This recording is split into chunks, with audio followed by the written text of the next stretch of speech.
In the heliocentric model of the cosmos, the moon revolves around the Earth 13 times per year, traveling at 2,288 miles per hour, while the Earth revolves around the Sun once per year, traveling at 67,000 miles per hour. The following model and animation illustrate how this is supposed to occur. As you can see, since the moon is revolving around the Earth, which itself is revolving around the Sun, in order to maintain its regular orbit, the moon would have to be constantly and drastically changing its speed in ways completely unaccounted for by the model.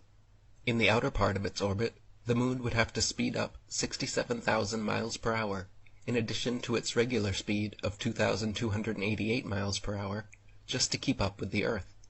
So the moon would then be traveling at 69,288 miles per hour when it reached the front of the Earth. At this point, since the moon is allegedly 240,000 miles away from the Earth would catch up in just 4 hours, so the moon must continue traveling 67,000 miles per hour along Earth's trajectory, while simultaneously continuing its now perpendicular 2,288 mile per hour second trajectory. Then, as it turns to reach the inner part of its orbit, the moon must now slow back down to its original speed, allowing the Earth to pass by. Lastly, as it passes behind the Earth, the moon must once again quickly accelerate back up to nearly 70,000 miles per hour before getting left in the dust. In addition to all of this, the Sun itself is allegedly orbiting the Milky Way galaxy at 448,000 miles per hour, further compounding the problems and calculations of the heliocentric model. If this were true, then the Earth, Moon, and other planets would all have yet another set of ridiculous and impossible corkscrewing accelerations and decelerations necessary just to keep up with the Sun. And for the cherry on top, all of these calculations have been assuming perfectly circular orbits,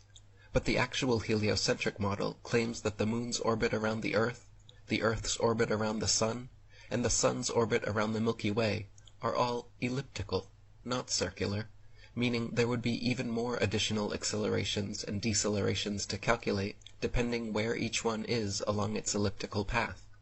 These constant and drastic accelerations and decelerations necessitated by the heliocentric model are rarely, if ever, mentioned by globe believers, because they have always been taught that the reason we do not feel or experience any of this supposed motion is because we always travel at a constant velocity. In their own model, however, due to their elliptical orbits and revolving around other revolving bodies, the Moon, Sun, Earth, and other planets could not maintain constant velocities, and would instead be regularly accelerating and decelerating. Yet, meanwhile, you can stack a house of cards, make a rock cairn, or play a game of Jenga, all without any of this motion, acceleration, and deceleration ever being felt or experienced.